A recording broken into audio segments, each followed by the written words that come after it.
Hi, I'm Jono. My team and I compared LibreCAD and FreeCAD, and now we'll walk you through what we found. One of these tools has over 2,600 open issues on its code repository. 900 of them are confirmed bugs. A professional developer publicly advised people to avoid it, calling the interface the worst he had experienced in his entire career. That same tool just released the version that, after more than 20 years of development, finally fixes the problem that had prevented any serious professional adoption. The developer who architected that fix died weeks before the release. The other tool has documentation so poor that users describe spending hours trying to make sense of the manual before giving up entirely. Neither of these can write the file format that the entire industry runs on. Tutorials compare them as competitors. They are not. One only works in 2 dimensions, the other only makes sense in 3. Choosing between them is not a preference. It is a question of what you are actually trying to build. LibreCAD is a 2-dimensional drafting tool forked from an earlier open-source project in 2010. It does floor plans, electrical schematics, architectural blueprints, mechanical drawings, and nothing else.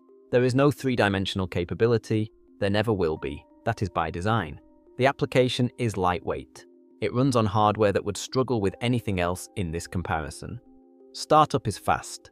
The interface will feel familiar to anyone who used the dominant commercial drafting software in the 1990s, which is both a strength and a limitation. Users with that background can be productive in hours. Users without it will find the interface dated and the documentation almost non-existent. That documentation problem is the most consistent complaint across every review source. Users describe it as incomplete, inaccurate, and extremely difficult to find. There is no integrated help system.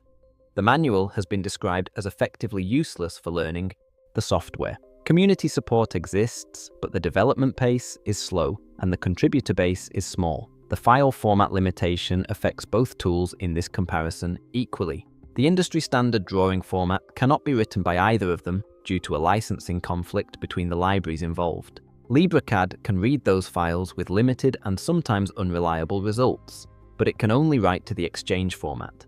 For professionals who need to send files to clients or contractors using commercial software, this means relying on external conversion tools. The Ukrainian government adopted this tool as approved software for its state emergency service and educational institutions after sanctions made the previously used Russian drafting software unavailable. For organizations operating on zero budget in any country, it delivers functional, 2-dimensional drafting capability that would otherwise require a commercial license costing hundreds per year. FreeCAD is a 3-dimensional parametric modeler comparable to the commercial tools that cost thousands per year in licensing fees. It handles mechanical design, product prototyping, assemblies, finite element analysis, building information modeling, and computer-aided manufacturing with toolpath generation. It is extensible through a scripting language that is deeply integrated into the core architecture, and it runs on every major desktop operating system. The learning curve is the steepest of any tool covered on this channel. One experienced professional compared it to learning a notoriously difficult text editor, except the frustration phase never ended. The interface has been publicly described as the worst in the reviewer's entire career. Error messages provide no useful information. A recomputation failure tells you to check the report view. The report view contains nothing additional. A geometry error tells you something is not closed, but gives no indication of where.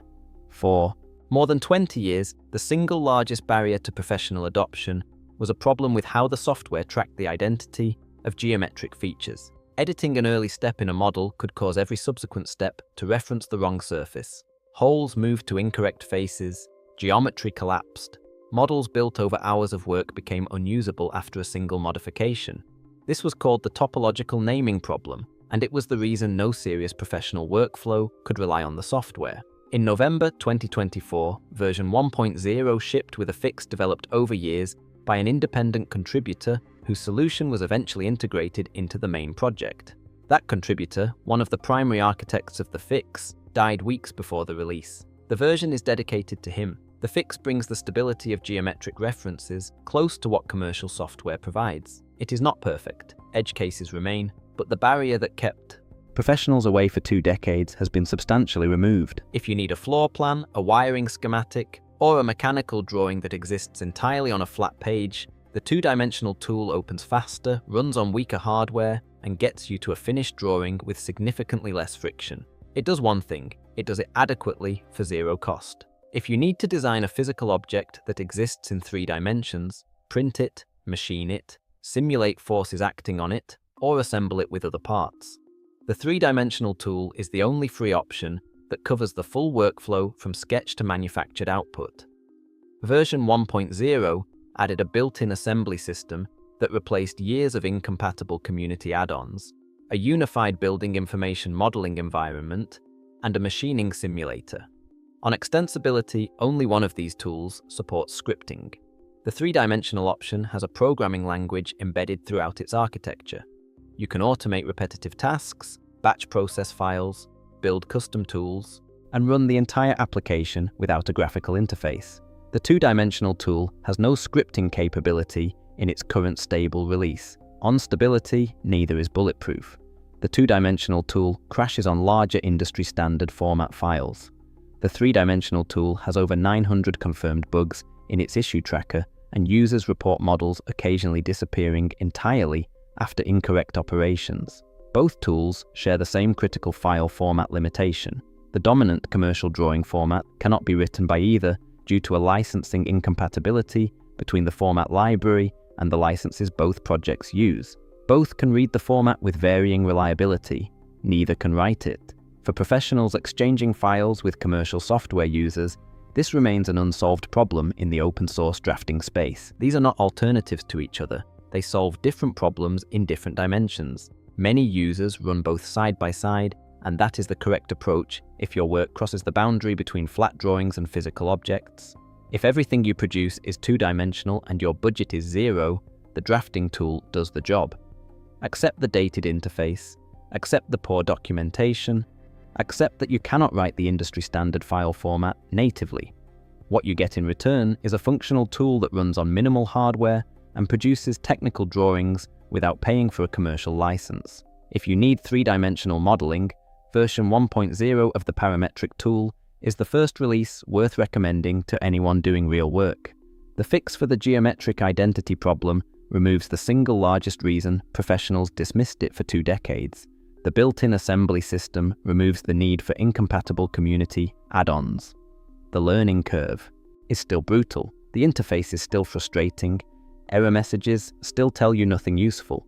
But for the first time, the software underneath is stable enough to justify the investment in learning it. The question most people get wrong is treating this as a choice between 2 tools when it is actually a choice between 2 dimensions. If your work is flat, the answer is obvious. If your work is 3-dimensional, there is no free alternative that comes close to what the parametric modeler now offers. If your work spans both, use both. They cost nothing individually and nothing together. The only cost is your time learning them, and for the 3-dimensional option in particular, that cost is not small. Every choice is a trade-off. At least now you know what you're trading.